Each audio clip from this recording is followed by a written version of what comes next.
Go ahead. What's going on? Who do we have in the building? You got Pete, the Kid, Chocolate Quillen, the new WBO middleweight champion in the world. Nice. Yeah. Yeah. Okay. Okay. All right, so when we come back, we got a lot to talk about. Yeah. I saw the last fight. Crazy. And prior to that, I'm not a heavy boxing head, but my man told me about you. He's like, yo, you got to look out for this Kid Chocolate. I was like, all right, cool, I'll check him out, you know, so it's perfect timing. Let's get to the music. Don, you ready? 45 G-Unit Radio, you already know what it is. Yes. We got the middleweight champion of the world, Kid Chocolate in the building. Kid Chocolate, what up, man? What's up, man? How y'all doing? Hey. I'm just gonna call you Kid. The chocolate thing kind of, you know what I mean? It's a man thing here, baby. Yeah, man. So tell us about, your recent fight and wait. Let's run this down. You want to run down the stats? Yes. Okay, God. Total fights. Am I saying this right? 28. 28 fights. Total wins 28. 28. Wow. Wins by knockout 20. Word. Wow. No losers, 0 draws, no contests. No contest. Exactly. Basically, he's How does awesome. that feel when you see that on the web like that, baby? Man, that just made me want to work harder because that's what got me right there. And all those stats is with the hard work I put into it and all the sacrifice I did over the years. And hey, that's what got me all those stats. And I think we got more to come. How far into your career did De La Hoya decide he wanted to snatch you up?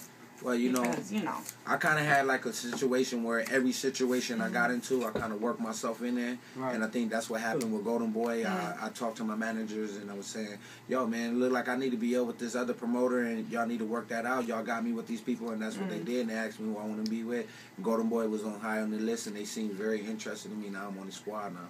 Yeah, no, definitely. De La Hoya was up at Hot, and he was only singing high praises about this man right here. Yeah. And then Mike Tyson called up, also Yes. just giving you crazy props and super excited about you. And then came up to the station the following day to co-sign you even more. How does that feel to have Mike Tyson just vouch for you? Well, I got a text message and somebody was like, yo, can you get Mike Tyson and his wife a ticket? And I'm like, What? Mike Tyson don't need to call me. Mike can just call the stadium and get the tickets. Right. But Just walk it was in. real, but, Showtime looked out and got him there. And I'm just very blessed to have a guy that I've been watching for so many years that it made me dedicate myself to the sport like I do, to actually, co-sign And me. he was That a blessing. hype. Like, Yeah, he was super hype. yeah. And that's why I'm glad that I was able to put in that performance. But I have to thank my hard work because that was a hard, long, agonizing camp that I put myself through. Yeah. How does one prepare for, the fight that you just had? How did you mentally, physically prepare for that? Well, you got to fight with the people that's around with you. It's very key to have a small circle of people that really don't bring you that many distractions. I try to keep my family so much out of my boxing business and, just try to, work hard and inspire myself by working harder and doing things that I ain't think I can do. And I think that's what you got to do in each camp. You got to get better and work towards greatness. Definitely worked for you, man. Whatever you did, it worked. Damn, man, you put my man Winky right into retirement. I don't have to do that, though. He has to do it. Damn, man, Winky's alright too, man. Boxing don't take no prisoners. Yeah, nah, I feel it. No, listen, I'm looking at everything right now, but this is actually kind of crazy. I'm very, very impressed. How many years you going into it professionally now? This is going into my 8th year. Wow, man, he's beasting He's out start here. Seeing money. Yeah, He's gonna start seeing money. Yes, People want to test that record. You know what happened? I got Al Heyman on my squad as well, on my advisory team, and I think he's bringing me so many different things to look forward to, and I'm very blessed with that, man. Good luck. Yo, where's Jenny at? I'm right here. Jenny's I told her she needs- staring at him, She's man. like, But in a weird way. I told her He just yesterday. asked me my nationality. I think we're hooking up. I don't know. what? You got any questions, Jen? Yeah, I want to know, first of all, because it never looks like you're in pain or anybody's in pain when they're boxing. Do you feel pain when you're boxing? Well, my whole life been pain. I mean, but do you feel that punch like, God damn, that shit hurt my nose? Like, do you I feel? think I trained for that, and I think that's the hardest part to teach somebody to take a punch. The thing about boxing to make it separate, that's why the hardest thing for boxers to do is listen to people that never stepped in the ring and took a punch, because that's the biggest fight right there, to be able to say, you get hit and got to know what to do next. Well, tell us which one is. What was one of your toughest fights? My hardest fight has always been with myself. For real? Yes, it has. I have to say that because I look at a lot of those guys that I fought, and one of the guys that sticks out the most is named Thomas Padron. My first time going the distance in a 4-round fight, he showed me a lot of things that I thought I knew, but before I did, you know what I'm saying? I had to learn in that fight that everybody ain't gonna get up in there and get knocked out. That's why it's hard for people to say, you're gonna knock them out. I'm like, no, you know what?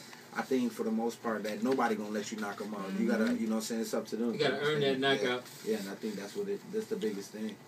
And when did you start, like as a kid? What age? I started at the age of 15, but let me tell you my unique story. My unique story is that, you know, you got a lot of guys, they go into a boxing gym to learn how to defend themselves. But like me, I was in the streets fighting all the time. And then I walked into a boxing gym and learned how to box. So, you know, I started at 15 years old in Grand Rapids, Michigan. And I just, you know, my boxing took my life over. And it changed me for the better. You know, I used to be one of them guys that couldn't get off the streets. And then, you know, for some reason, I moved to New York City at the age of 18 years old. But I have no family here. And, you know, not like I'm a champion of the world. Who introduced you to the gym?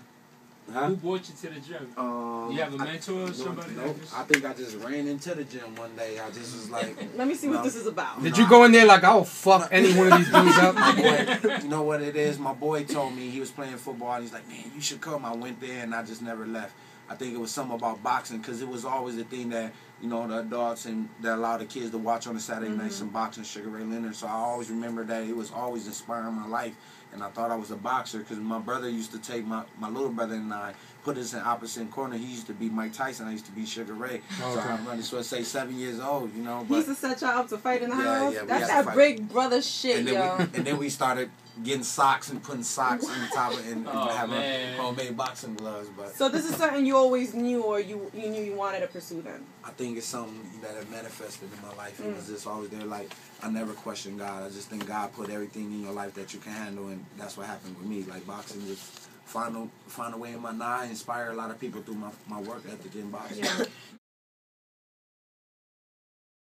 Awesome. Keep it real. Has this been the only job, or have you worked at McDonald's? Yeah, or I worked at IHOP. Yes, I did. Ooh, Nelson ate there this morning. Mind you, I went to IHOP this morning. 32nd and Broadway up in Riverdale. I know where that's at. I know where that. I went to a different IHOP today, and I've been in the toilet 3 times, my nigga. Sorry about that. That's all love, because you know what? I take everything as a practice into where you want to be at. You know, IHOP played a big key in my life, helped me get some money, helped me how to deal with people and everything, helped me to deal with people that I had to work with. How to be social. Yeah, you had to be social with people. And even the funny thing is that I was always telling people, like, yo, I'm going to be a champion of the world. And people looked at me like, oh, it's crazy. Like, yo, man, just get my pancakes and French toast with sausage. You know what's crazy is because I told myself, man, when I get some money, I'm going to build an IHOP next door and I'm going to give away free. I'm going to give away free food. That's what's up, man. What other jobs? That's it? Just IHOP? Yeah, I worked at IHOP when I came here. When I first came here, I was doing some real tough jobs, like, you know, Bob's Furniture and all that stuff.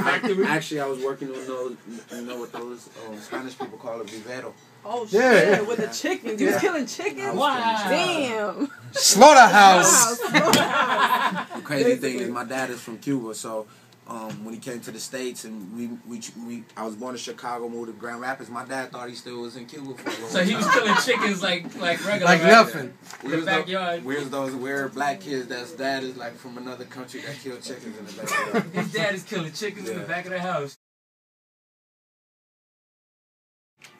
Yeah, man, it's Shade 45 Junior Radio, and if you're just tuning in, we have the middleweight champion of the world, Kid Chocolate, in the building. Kid! What's up, player? What's up? Feeling good out here, huh? I just want to get right down to the bottom line here. How much money you got at this point? See, I you bum ass whore! You counting his money? How much money you got right now? Well, I have to honestly say my style, you can't pay for it, but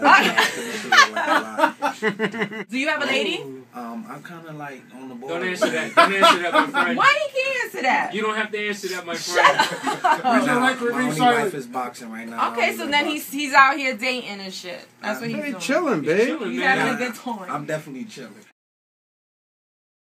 Please tell me that you don't rap.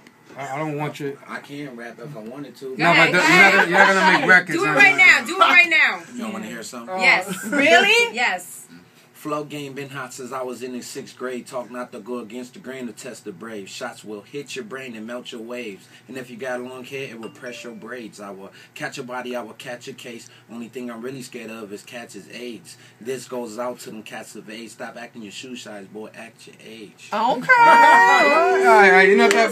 Style. You're all right. I stick to boxing, though. That's what I feel. Okay. Thank you, brother. Thank you. I appreciate it. I appreciate it.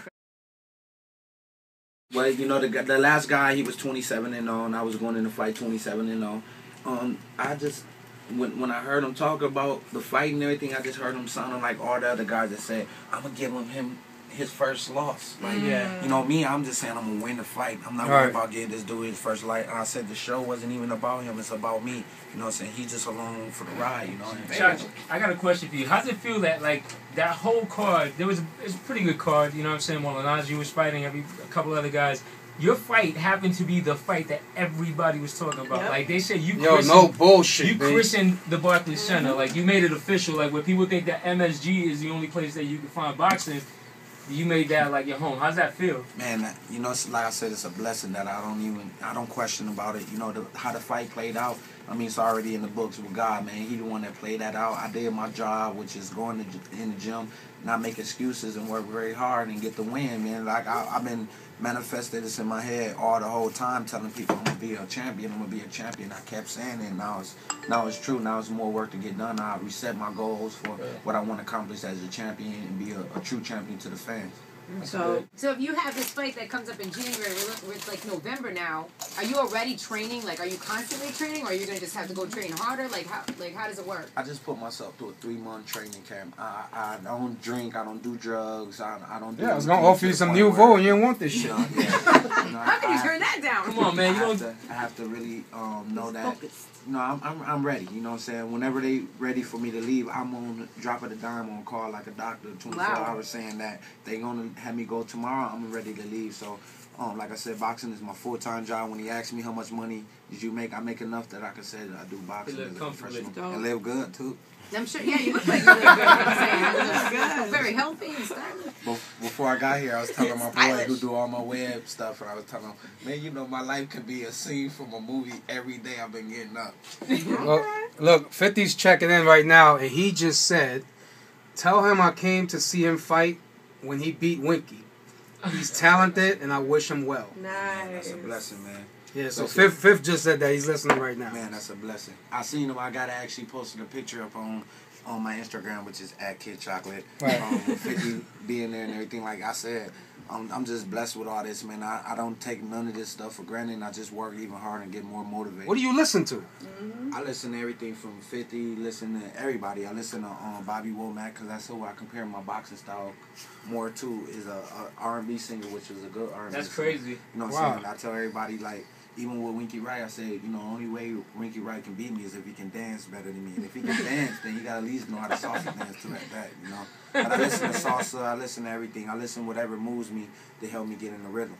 That's what's up. That's crazy. That's good shit, man. That's a crazy answer, because most people would tell you other boxers, he gave you an artist. That's real. You want me to tell you what it is, though? I look at it like this, you know, especially describing my style to boxing. Like I said, you know, as a boxer, I fight with my personality. So that's what you see when you see me fight, actually get the fight. But when it was like, you know, why you listen to slow music when you train? I said, because I got to treat boxing like my lady. You got to be real good to her. You got to know what to say to her. And you got to know how to treat her. So that's a good lot answer. of those old school rhythms that they had teachers about, you know, being with Bobby Womack is real. Bobby Womack, baby. The truth. Shit, man. Listen, promote, you know, your website, your Twitter, all the way the people can get in contact with you.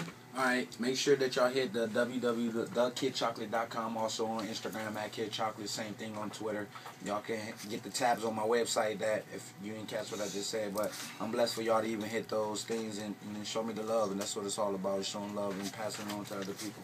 And definitely look out for him. He has an upcoming fight in January, which we'll definitely be hearing more about. Yeah, here. We gotta come out. We gotta come to the bar. Definitely. Yo, you gonna get tickets? I want tickets, man. You know what I tell people? Just wear white She shirts. just moved there. I'm like, screw you. If y'all do come, I'm gonna sit y'all close enough where y'all gotta wear white shirts. Yeah. I'm getting blood everywhere. That's Oh, Yo, this is Pete, the Kid Chocolate Quillin, WBO middleweight champion of the world. Sending this shout out to GUNIT Radio.